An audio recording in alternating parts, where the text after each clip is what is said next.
thanks again for purchasing this digital DVD. So we're going to be focusing on Naihanchi Shodan applications for this video. We're going to do single person drills, two person drills, backwork drills, weightlifting drills, ground applications for Naihanchi, and also how to spar using Naihanchi Shodan. So take a seat and let's get started. So the first single person drill, if you have a resistance band, you could attach it to a post or put it behind a doorknob or something. For this example, Aaron's going to hold it for me. And all I'm going to do is work on different movements in the kata using a resistance band. That way you get the body mechanics down and how to maneuver your frame so that it can work more efficiently. So the first movement we're going to do is this movement here. So I'm just going to take this and drag it across here, going as slowly as I need to, but working on connecting my shoulder blades behind my back, opening up my chest, and using my lats to pull. So the biggest thing here is not to use your shoulder, since your shoulder muscles are weaker than your back muscles. You always want to use the larger muscle groups. So as I have a strong posture, I use my back to pull. So the other hand always does something else, right? So whenever your hands are closed in a kata, most likely it's grabbed onto something. So as my arm does this, the other hand pulls back. So then you can go on the other side of your resistance band and use that as a way to work this pull here. Pulling in and back. And as best as you can, you want to pull your fist close to your stomach. That way it kind of drags the arm, the opponent's arm, across your stomach. It kind of has some resistance there so they can't pull back. A lot of times if you're pulling like this, they're able to pull their arm back. So I usually pull across and then tuck it into my chest here. So this arm can go over the top of the band or it can go underneath. So some applications of that movement. If I grabbed here and I went over the arm, it's going to be a way for me to start sinking through. Or if he's standing parallel to me, it can be a way to take him down, right, as I go over the arm. If I go under the arm, it allows me to access his elbow, which is going to work on this break here. Hyperextend the elbow the other way. So as I pull across, it's going to extend the elbow and initiate a break. Alright, so to work some strength and conditioning in the area of using the back knuckle part of Naihanchi, we like to use what you see a lot in like the Hojo Undo equipment. So I have this little rig that I made from like an old weightlifting set. And the basic movement, I'm not going to go through the details of the exact Hojo Undo movements because those are like a particular set. But the main part of this is that you want to create your base, and then this is going to travel around your head and then down. This is like the main movement for this, right? So there's different ways that you can do that. This thing's going to rotate to the side. You're going to push. You're not going to let it swing your arm, but you're going to push. You're almost like you're punching across your face, and then you're going to bring it back down. Okay. The closer you choke up on this thing, the easier it's going to be. So always start off with a weight that's relatively light, so you get the motion down. Right. Now, if you don't have an implement like this, you can use a regular dumbbell. It's just the only thing is that this is equivalent of weight on both sides, so you're not going to swing this one around ever. Really, what you can do is you can punch across and then drag it over. So all throughout this movement, right here, I'm going to re-engage my lat and then pull it down. So I'm not so much. It's not really loose, right? It's pushing and then pulling, right? So the more weight you start to get up, the more kind of body English you're going to have with these kind of movements. Another thing you can do to work the downward motion is just holding it in a static with a bend in your arm and just going up and down here. Same thing. Very similar to some of the Hojo Undo movements.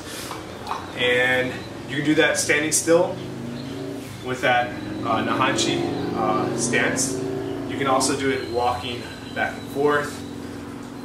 I'd recommend doing it as many different ways you can, even like with one knee on the ground, so to speak, right? So you can do it that way too.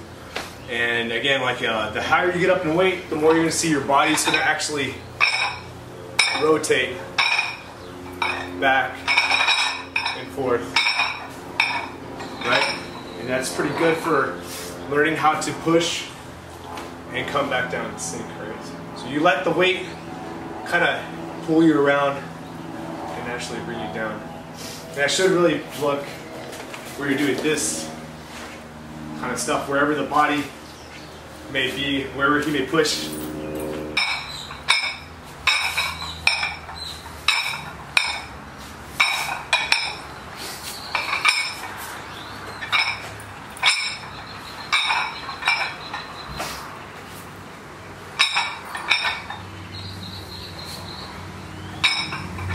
Alright, so sometimes we practice this scooping technique here with Naihanchi.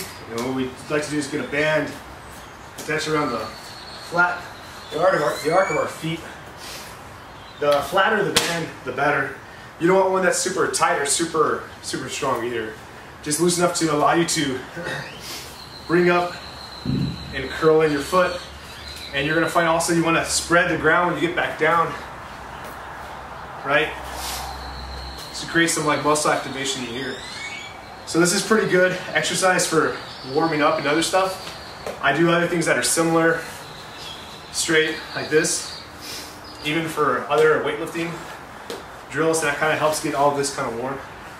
But this in particular is good for Naihanchi, for developing that kind of like familiarity with resistance. You can put these around a stronger one around your knees, or the top of your knees or your thighs, to actually practice the walks and spreading the ground. Focusing on gripping the ground with your feet, pushing apart and keeping all this tight, right? Kind of a deal. So that's another good thing for the bottom part using these bands. One other individual drill you can do with the resistance band is take one hand and grab the band, and the other hand is going to open up like the Naihanchi here, the beginning of the Naihanchi. So it's trying to activate your shoulder blades in the back, having it touch in the back as you open up. Because the idea is to have a solid structure up top as you move your body on the bottom half, right? So you go to one side, then go to the other, one side, and the other. And using a resistance band teaches you to use both hands at the same time. You can't just hold this here and open this up. It kind of feels like there's a need to do one way, have your hands expand outward. So taking the first part of Naihanchi, this opening up into the elbow, even down to the drop and the punch across. Just as a reminder, remember, you never want to put labels to things because it puts it into a box, right? So my hand going out this way into this elbow doesn't necessarily mean I'm grabbing someone behind the head and elbowing them, right? It's just an outward motion of my hand and inward motion of my elbow, and they're meeting in the middle somewhere. So try to have that mind frame, that frame of reference, that idea when you're going through your Kata applications, because then it's going to open up a whole new box to understand your Kata. So taking this motion and applying it to a partner, have your partner be like a human dummy, and then you can imagine, since my hand comes out this way, just see how many ways you can apply that motion to any part of his body. So an easy way to do it is to start on the outside, start on the inside, start closer, start on the inside, closer. So we have 4 points of contact here. On the cross hand, outside, this opens up, which allows me to grab, throw the elbow. Or I go on the inside, same side hand, open up, grasp behind, go to the elbow. Now notice my other hand's not doing anything as I'm doing that, but once I get to a closer range, I go to here, and now this hand works as a way to open this guy up here. So again, you can open this up, the elbow can still drop over the top, or you're going on the inside and grabbing here to open this up, now the elbow drops again.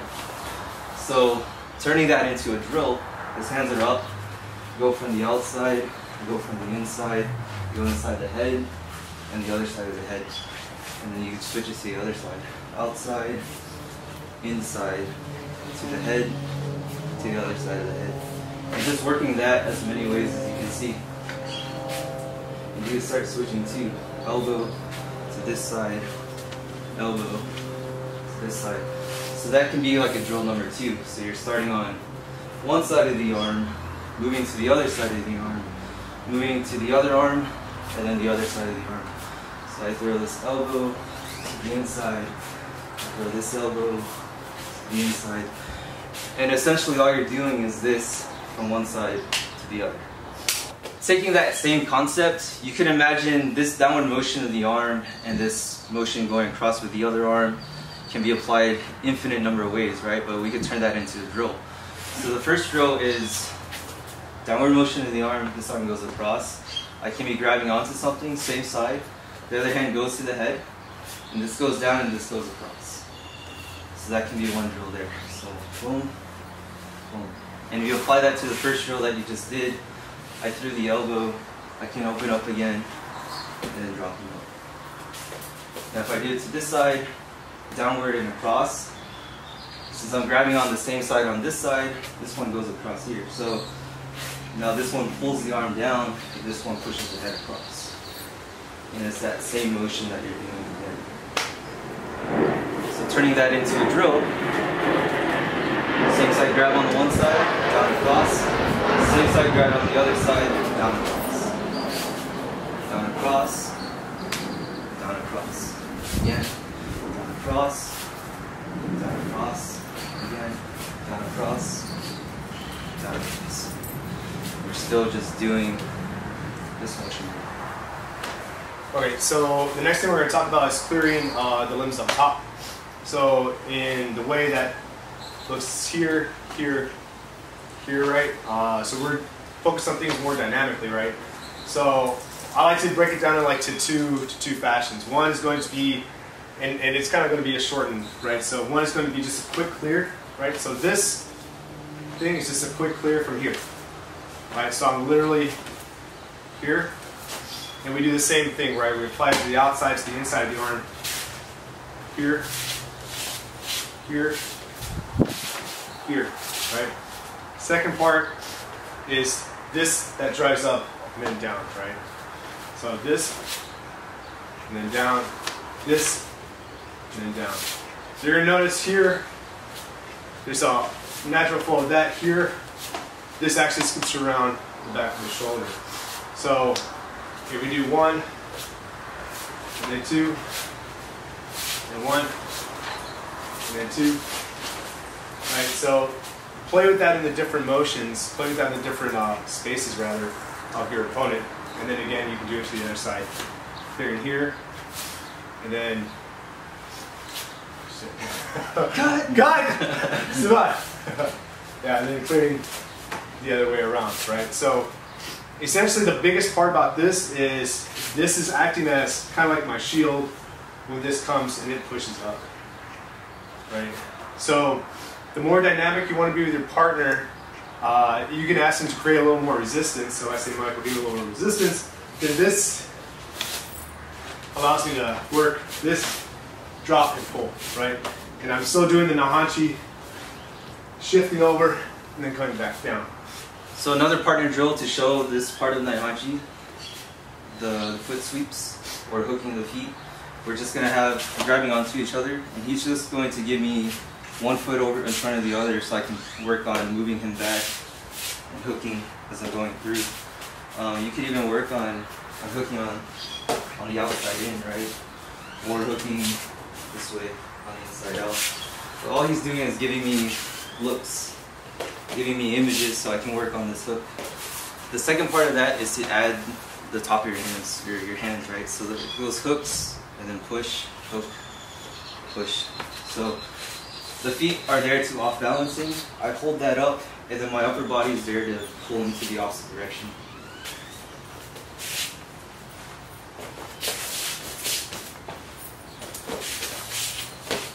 And the outside in.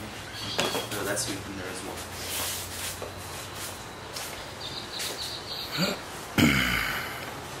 So then after you get those 4 drills down, you could turn it into like a more alive type of drilling game, right? So the first drill, we'll call it number 1, second drill number 2, third drill, etc., 3 and 4. So number 1 was opening of the hand, throwing the elbow. So we're going to start from a clinch range, and all I'm going to do is call that number 1. So we'll just start off with that, without 2, 3, and 4. So we're going to be moving around. I'm going to add some resistance. I'm going to mess around with his base, etc. Once I call number 1, he does the open up to the elbow, wherever he's at. 1.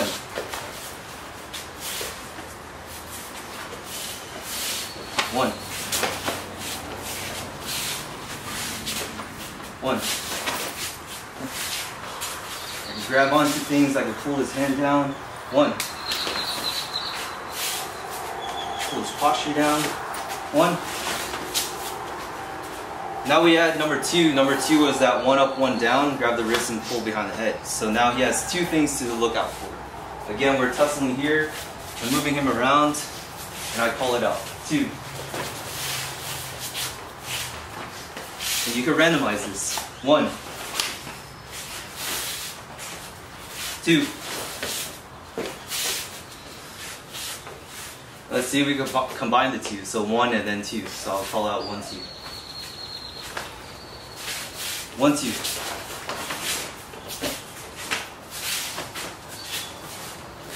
1, 2.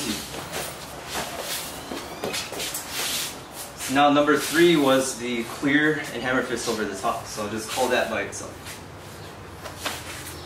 3. 3. And then I'm going to add the 1 and the 2 and the 3 in there as well. So he has to look out for 3 different things. 2. 3. Now number 4 is the scooping with the feet. So I'll just call that by itself. 4. 4. Now we could combine all 4 of those into a random sequence. 1. 3. Clear. 4. 1. Alright, so one of the things you can also do to practice your Naihanchi for more like live combative situations, do some light sparring. So you have like a willing friend who's going to help you out, and I'm going to ask him, hey, do your best not to try to knock me out. We're working on stuff together. So ideally, we want to get to here. We don't want to be in here, right? We're going to start from here because that's what we're training right now anyways. So one of the things that Naihanchi does is it teaches you to do this cross. So we're going to be implementing this cross step a lot for me to gain distance on Alex over here without me having to do like a shuffle, right? Instead, I'm going to kind of try to fall into him a little bit. I'm actually going to use the opening sequence probably more than anything else. So if I say, just give me hands, 50%, just give me hands. 50 hands, 50%, boom, boom. And I'm going to look for an opportunity, and then I'm going to commit, right? And I'm going to try to sidestep, fall into him, so give me hands, hands, right? And I'm going to fall that way. So what I'm doing here is hands, I'm covering hands, right? This shift is what's happening as soon as, so hands straight, knee hands straight, right? So I'm covering and I'm falling in, and then sidestepping that way, right? So that's one way to do it. Let's say we get there, let's say that technique fails, so we're gonna fail, and it doesn't knock him out, so we're here now. And he's gonna start throwing whatever he can throw, right? So here, right, we're gonna start implementing the other techniques, right? So we go hands, percent, here, we're struggling, right, coming over. So that was 1, 2 of Naihanchi, right? Keep in mind that I'm never trying to stand my body straight like this. When I'm falling into him, I'm falling in this way, right? Guarding my head and bringing everything down this way. when we get back up on center, and I'm trying to go this way to clear, I'm stepping around him and trying to come this way. So that's part 2 of that drill. Part 3, well, that was part 3. Part 2 is this thing. So we're gonna start hands again, hands, here, boom. I'm gonna twist. If he falls down, great. If not, you just go ahead and continue, right? So we're here, hands, here, and twist, right? And thank you. So that was this thing, right? And notice it's not just a twist from here. I'm also turning myself, right? This is steering. This is what's actually going to send them over your body, right? The counterbalance there. The fourth and the last one was the foot sweep. So again, we can start with hands, 50, and hands up here, foot sweep, right? So these are all ways to train your Naihanchi for more combative, realistic sense. You can increase intensity on this as much as you like or decrease it. Obviously start relatively slow, and then we can go, you know, give me hands and feet, give me 50%, hands and feet, you know, and you just have to go with it, see what comes out, you know, like right there, we saw he was down here already before I could even get to the technique, so then just continue, right? This could easily flow into over and over, right? Reaching, grabbing, whatever. You have to understand, like, these techniques are not, they're not 100% foolproof. This motion here does not necessarily mean it's always going to be this. It can be this. It can be this. It's just this. So once you commit to that, once I'm here, I'm no longer thinking, geez, what am I going to do? I'm like, okay, number 2. And I just do it. Hard as I can, just do it. So when you're training, I mean, that's like in real life, right? Hard as you can. But when you're training, you know, you're going through these and just vary the resistance on stuff, and then trade off with your partner. So if I tell Alex, this is what you're gonna do, number 1, spear in, over, now I'm gonna give you 50 on hands. So we can trade. Go for that. There you go. And then you can do it back and forth. So you're gonna go on me first, I'm gonna use 50 hands. And then we're gonna go off, and you give me 50 hands. And then you go. So those are other ways you can implement this for a more like real life kind of combative situation after you've already done the work of all these repetitive motion tasks that we're giving you for training the skills in Naihanchi. Some bag work drills you can do specifically for Naihanchi Shodan. Of course, the first one's kind of obvious, grabbing behind the bag, throwing this elbow here. One thing you can try is to throw the elbow at different angles, right? So this is kind of just a template, but you can imagine that you can do this, you can do this, you can come up from the bottom. It's still just the elbow meeting the hand, right? And the hand here is just to guide the bag around. So I can work throwing the elbow at different angles with that same Naihanchi step that we did in the beginning. So you can even step across as you're landing. I'm throwing in with the elbow too. Next drill you can think of or you can do is just doing the next motion in Naihanchi, right? Just doing it towards the bag. So this goes across here, and then this follows up with punch.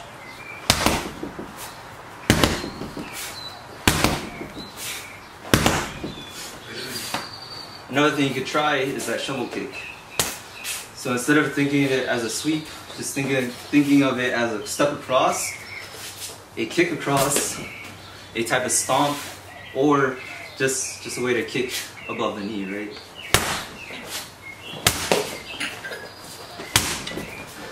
Details on this, you can sweep it up, you can raise your knee up and stomp it down, or you can raise your knee up around middle height and shoot it across. Either one of those works, it always depends on the situation. So they sweep up, or I can stomp down, or I can go across.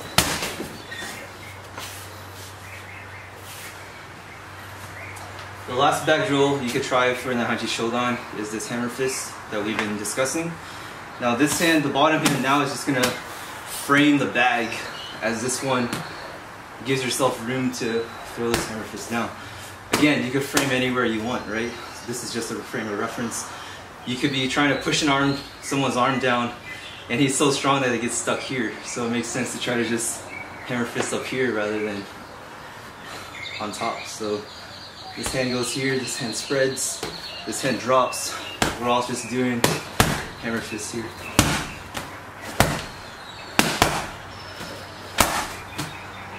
Creating some distance for myself so that I have ultimate leverage to throw the hammer fist down from the top or from the side.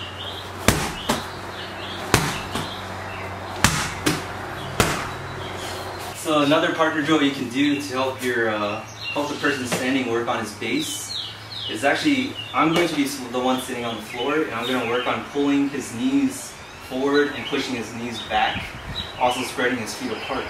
Naihanchi teaches you to keep your knees together so you have a solid, they call it the hourglass stance, right? So his whole goal is to maintain that and also try to maneuver in a way to get back to that structure. So sometimes you have to learn to give things up to go back to what you want, right? So it's his decision when to give it up so that he can go back to his hourglass structure. We're not using our hands for this. I'm just figuring out a way to spread apart his base, push his knees back. I can pull, I can go on the outside and hook with my heels. I go on the inside, hook with my foot. I can push his feet.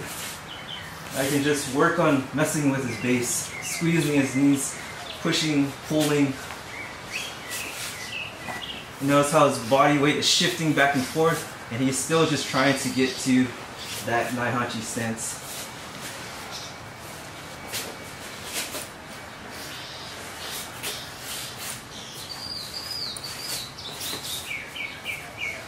Let's see if you can throw your hands. So work on these, work on these, work on these as you're worrying about your base. So what's cool about this, it reminds me of like standing knee height in the ocean at the beach. You always feel like there's something like a current trying to push you around, right? You're always trying to find your balance, always trying to do that.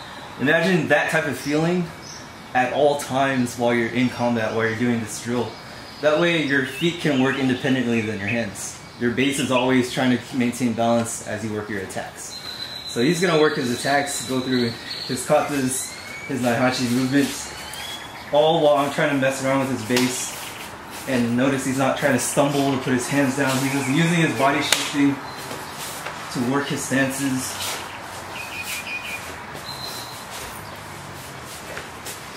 And again, I'm not trying to kick his knee out. I'm not trying to like flip him upside down. I'm just giving him some resistance. Just like the current at the ocean, right? The current's not trying to knock you over. It's just letting you know it's there. So that the same Naihanchi drills he did standing, you could do it on the ground. So the guy here, his limbs can actually act as a way for you to move his center off of you, right? So I'm going to use my forearm to push him this way so I can push and get him off of me like that. Or I can go on the inside so I can grab behind his head, throw the elbows, or keep his posture down. It's the same swimming type of motions. If he throws punches, it's the same swimming motions I'm doing. This motion here with the Naihanchi, right? With the elbows, throwing the elbows like that, swimming underneath, grabbing over the top, swimming underneath, grabbing the head, grabbing here, throwing the elbows. I'm still doing the same motions that I am standing while I'm on the ground. Another thing you could think of too is crossing of the feet, right? For Naihanchi, when I shrimp to my side, I need to figure out a way to get his base off of me. So my feet actually crosses so that I can hook this foot and then I can push and turn and face him this way. So essentially I'm doing that whole crosswalk on the feet, on the ground as we do in Naihanchi Shodan on the feet. So those are things you can consider while applying Naihanchi Shodan on the ground. So we're doing the same thing even from side control here. When I'm trying to get this up from Michael, I want to swim this arm over my head. The same thing we're doing in Naihanchi is we're still pushing this here and then shoving that off. It's very similar to here, push, here, and I'm creating this frame so I can shrimp out of here, right? Same thing is going on, right? So here, and I'm just creating a frame, pushing out of it. Like here, You can do whatever you want to try to get this off here, right? Creating this frame, which is still this back knuckle kind of motion here. So I'm still doing this to push, and then this comes off, and it springs out, right? So Naihanchi Shodan can be applied. Those movements are they're just movements, right? You can apply them anywhere you want, wherever they fit, and that's the beauty of kata, is that they can be applied in and everywhere for the most part, as long as, like, you know, it's whatever is allowed. So just as a way to emphasize the idea that kata is just movement, we're going to show you guys as many applications as possible for Naihanchi Shodan, and then break down just a few of them, just that way it gives you guys a little bit more details. And if you have more questions on that, just shoot us an email. We'll do more details on the other ones. So the first movement goes like this. Grabbing the hand, opening them up, and swinging this across. I can do that underneath the armpit too. I'll show it on this side. Here, and I can take the back as well. If he throws a kick, this motion here, I open him up. Or if I want to swing it across my body, it's the same thing here. And it's just even up to the back, swing in this way, and driving through like that. Same thing, right? Right. It's just creating this motion. So that's it. Going to the front, right? We did earlier. Bring your guy down. Even I have your leg on the outside. If I go this way, shove you this way, this makes you fall down. So if you were like if you're even on one knee, you're doing like a single, right? Right. Just turning it that way. Just boom, slamming, rotating through.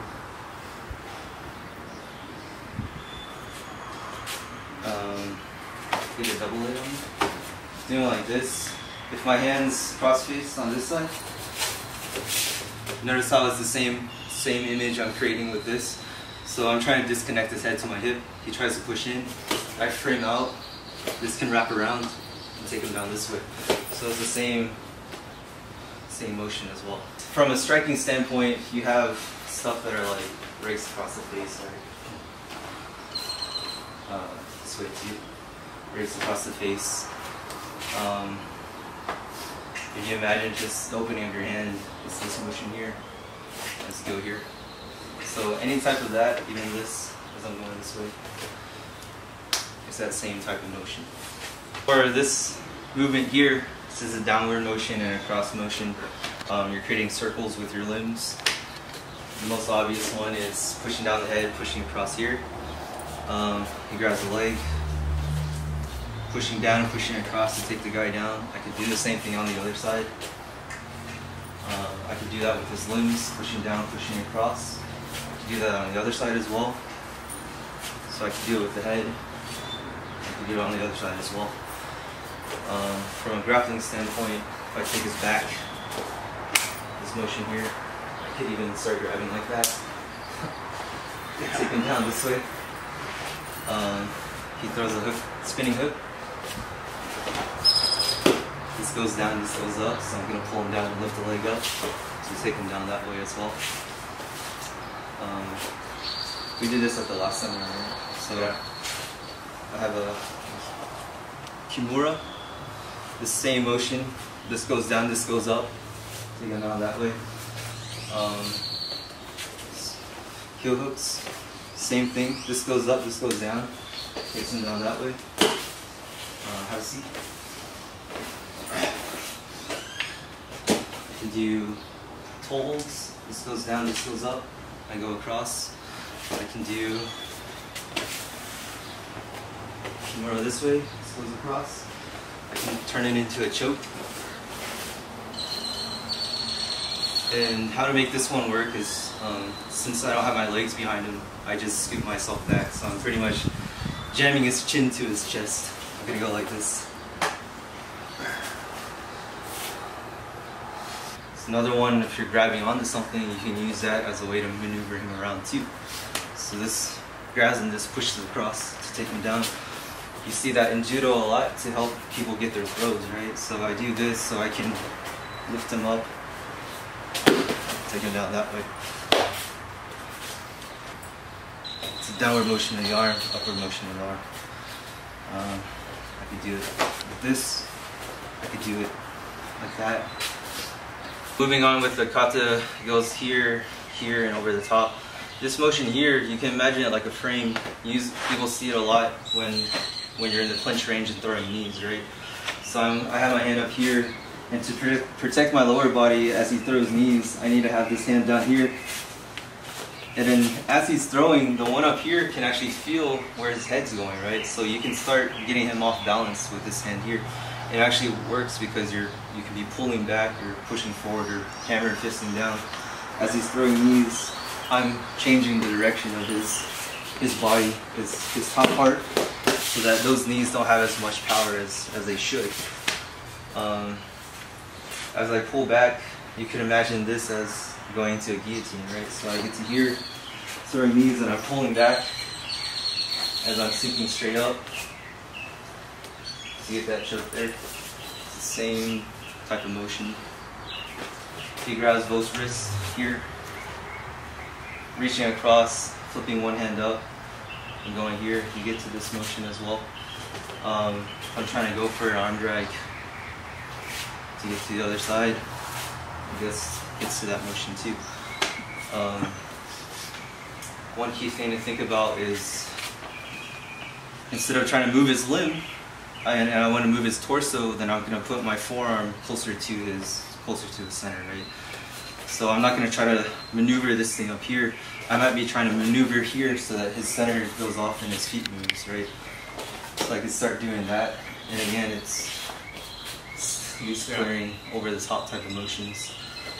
And go, and it goes like that. So another thing to think about, like the small joint manipulation, you can do stuff like that. This motion here goes one up, one down. Or I go to the other side and this goes up and this goes down here. I'm taking him down this way. You could do that takedown like that. It's the same thing as this, where you're just going through. You're still falling back at this motion here. So something people never consider or don't consider much is like stomping on the foot, right? As we're moving maybe he's entangling me with his legs, I gotta figure out a way to get my foot back and stomp on something to cause another reaction, right? So doing these real quick is kind of a way to get your foot out of danger, and then you're leaning on the guy as you're falling into him, and then you can stomp down with some force. So it actually gives you some type of impact there, right? Some things if you wanted to kind of do for your workout or lifting to help increase like your strength and stability for this kata sequence, like in particular, would be like I would do static holds with either front squat, like in the front rack position, and zercher squats, and then multi-directional lunges and like overhead pressing. Those things would be, aside from doing like that hojo undo over the head kind of movement, those are things that I would see as like really advantageous to this in particular. So when I'm saying front squat, front rack position, do it this way. Basically you're gonna create like a shelf here. I'm gonna like draw my lats back, and I'm gonna let the bar sit here on the front of my delts, not on top of my clavicle, but on my delts. And I'm going to create this position right here. So let me just show y'all. So I'm going to roll this up. It's going to sit right there. And then I'm just going to hold it here. Now here I'm actually, a couple of things going on here. You're trying to keep this all engaged and tight. So you have to fill up your stomach with your belly full of air to kind of create this tightness. And you're kind of like drawing everything like downwards, right? So even though I'm here, I'm squeezing not so much back, but it's like back and down, right, with everything. That's creating tightness all in here. And basically what it is kind of helping you get used to the idea of holding things up in the front. Holding a human being, rather, is what we're trying to emulate, okay? So that's one thing. You can do that static hold, start off light. You can do an actual front squat with it, which is just squatting down with it, right? So you're doing this thing. Right? So that's always good if you're not You're not doing some kind of squat variation already. The Zercher, I don't do a whole lot, but it's definitely one that is good for that. And it also helps with like developing core strength. For that one, you would want this somewhere in between. Unless you want to pick it up from the ground, which I don't really recommend because it's a lot of stress, especially if you've never really done it. And so where this bar is going to go, it's going to go in the crick of your arm. So it's going to go right here, and you're going to pull it into your body, and I'm going to try to squeeze my lats in the back, my scapula rather. And I'm going to do the same thing. I'm pulling back and draw them down to make my upper torso tight. And here you can do static holds with weight, right? You can also do a squat with these to also help create that stability. Another thing that I recommend that you do, if nothing else, is lunges. People don't usually do enough single leg work, like unilateral work. So if you want to do like lunges, you can do them body weight, or you can do them with weight too, or bands or something. The body weight's fine to begin with. So if you want to do like a multi-directional lunge, doing like forward, doing that an angle, doing that the side like a regular squat, and then doing down into the back, and then doing that each side of your leg, right? So then front, angle, side, and back, right? So those are all things that you can do. You want to try to keep your torso as upright as possible, right, throughout all these things. Everything's supposed to be tight. Even your legs, everything should be squeezing tight while you're doing all these movements. Nothing should be really loose. Last thing, one thing that'll also kind of help transitioning to using your arms, so that you want to, along with this that we did, is going to be like a rotating, like a natural shoulder press that rotates up, right? So this is pretty, it's much easier on your shoulder than using a bar. It doesn't create as much stress. It allows you to kind of go through like your natural range of motion, right? So just doing that, and you can do multiple things if you really wanted to. You could do a push. So you kind of have this motion, kind of like you're uppercutting, right? So you're doing this, and this kind of stuff is what it kind of gets you used to being able to push and drive and throw your torso and stuff. Now these, you don't want to like over exaggerate the motion with this stuff. You want to keep everything pretty compact and pretty tight while you're doing them. But those are a couple of things. If you wanted to something that was really, really specific towards increasing strength in doing this, right? Because all of this is creating tightness, firmness, spreading out, bringing the lats back down, bringing the shoulder blades back, all that kind of stuff. So all these things will kind of help with that. So just some final thoughts, overarching concepts for Naihanchi Shodan. Biggest thing is having a solid upper torso, right? So we've done this drill before where he has resistance on me here, inward resistance, and I can't do this very well. So I got to figure out a way to like anchor myself to his limbs with my limbs so that I can move my lower body and move myself forward, right? If there's any looseness there as I move my lower body, so imagine this part is real loose and I try to move and try to squeeze through, have resistance, like my structure is going to collapse. So if I can make this solid and then move my body, it's going to allow me to slip through. With that said, turning my body sideways so that I can slip also helps out, right? Because you always want to think you're slipping through things. You're not trying to smash your way through, right? So I can't just go straight in and try to do that. But once I turn myself and I even push and pull this way, then I'm able to slide. That puts emphasis on that little cross step that we talked about before, right? So cross stepping allows you to lean into your partner. If I have both my feet on the floor here and I'm trying to lean into them, it's kind of more like I'm pushing, right?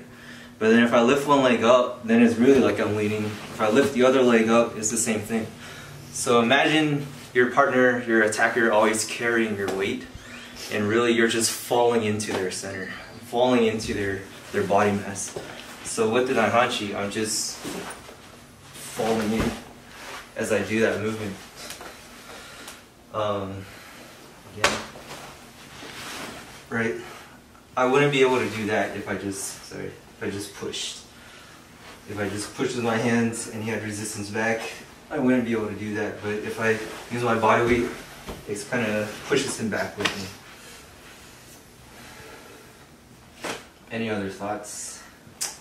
Those would be the main things. So always remember, like, sometimes you have to, like, I know there's like in a lot of schools of karate, they teach you your katas are supposed to stay like all the way, like level. Level changing is way more advantageous, right? So even at that, if Michael does the same thing and I'm real heavy up top, he can switch his level change to come back up and in. That's another thing to like play with also, right? Like even if you're doing like that clear over the top, if you're doing this, me trying to just do this and just, right, it's not the same as me doing a sinking under it, right? So that level change is still going to happen while I'm moving here. It's not going to be squatting down under that. It's all one. Yeah, everything moves as one, and you always want to meet in the middle, right? We never try to move his arms so high that I can step under it, yeah, and never move myself so low that I can step under it. You got to do both at the same time. You know, and that's like a good reason why a lot of like these extra training movements, you do them static to help you develop like tensile strength for when you're in a static position. But you also have to decrease the weight on them and then practice them in a dynamic sense also. So, you know, where we're doing this whole thing, right, we're doing this over our head, you know, you can't, this only gets you so far, right? But if I can get to where I can keep my body tight while I'm doing this and lunges, right, like this is it's going to teach me what's going on when I'm doing this whole thing, right? Because the movement is not just this, right? The movement is this. It's my whole body moving with it. So if you can only do one thing, then you never get the full picture. It's like, you know, you can't just do stuff that's weightlifting. You have to do stuff that's dynamic too. You can't do stuff that's just karate. You have to do other stuff too, right? And that way, like your bag of tricks, so to speak, becomes a much bigger bag. Before lunch can be found in those specific techniques that we do in practice. So let's focus on Naihanchis for the next hour or so. Who here has some techie or Naihanchi version in their practice? And if you don't, it's fine. It's elbow. You guys have some variation of that, right? So we're gonna focus on this move specifically at the beginning.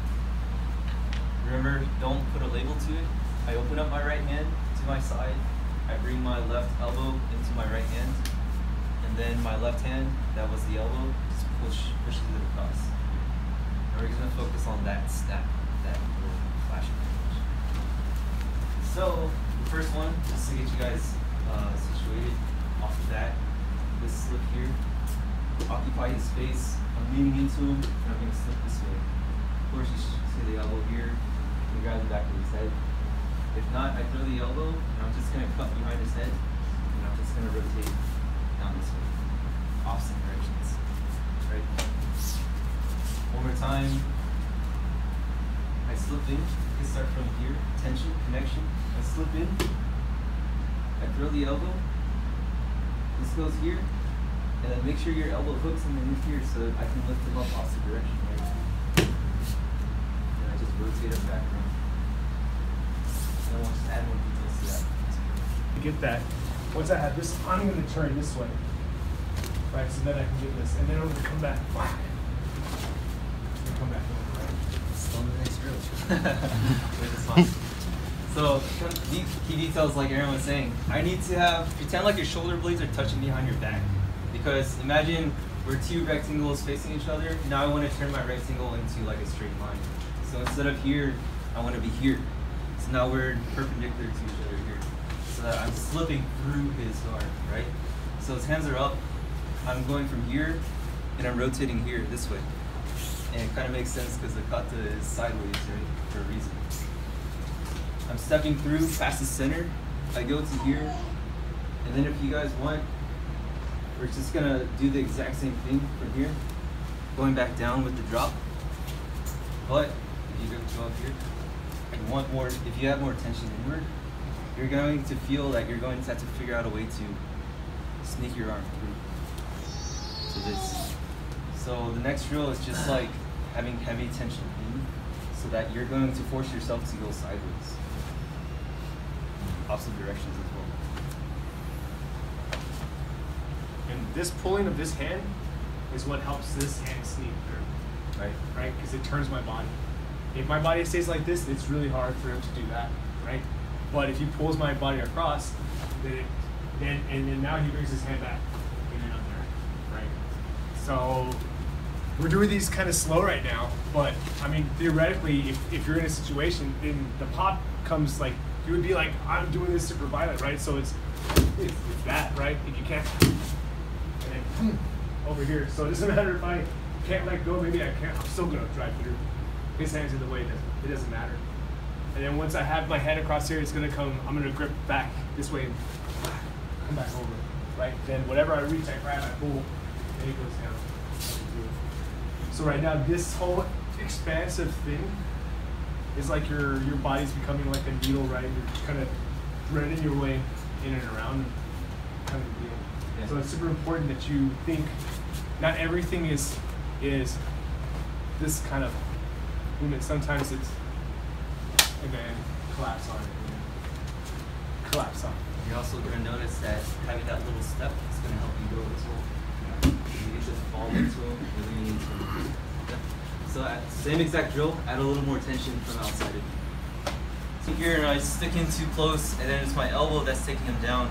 It just means that I have a more solid structure to take his top part down, but I got to make sure the opposite direction is working on the bottom too. So that means I can't do it from here because it's his occupying his space is on top of me, his bubbles on top of me. So I got to figure out a way to step through to go straight down. But if I didn't go too far forward and I'm just here, you have the opportunity to go for the chin, right? So wherever the head turns, the body follows. And to turn the head, go to the chin. It's another rule of thumb. So as I'm here, I'm going to figure out a way to rotate and take them down this way. That's why you see a lot of Naihanchi has this little hook to it, right? As I go across, it's kind of like you're pulling something in.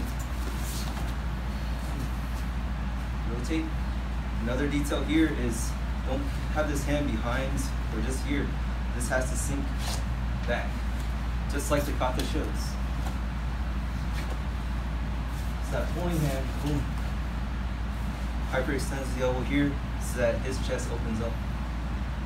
And it's going to help me do this. As you guys notice, when I do this, his chest opens up. When I turn it, his chest opens up. All these little details there, it's actually, if I go this way, his chest closes up, right? So I got to figure out a way to open this up.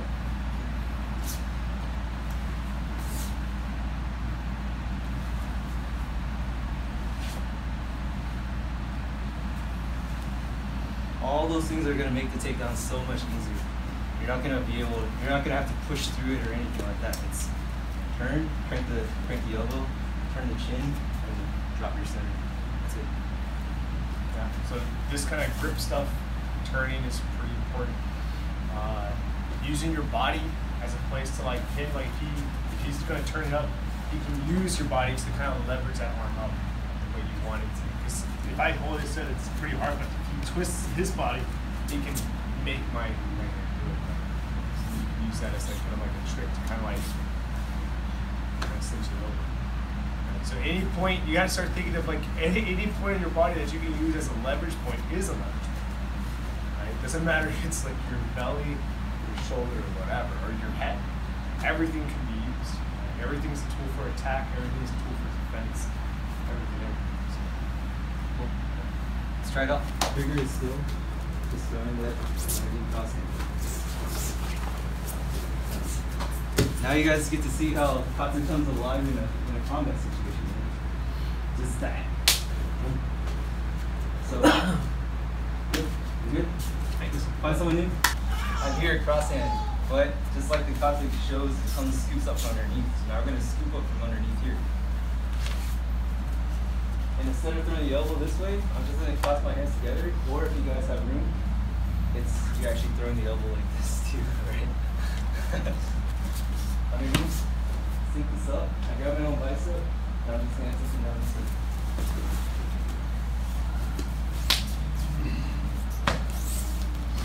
If you don't want to clasp your own bicep, it's fine. I just sink underneath, and step through, and throw the elbow, and just grab here, and just take them down again. Exact same thing. Right on this side. Cross hand, I'm going to slip through. Shoot. My elbows this way.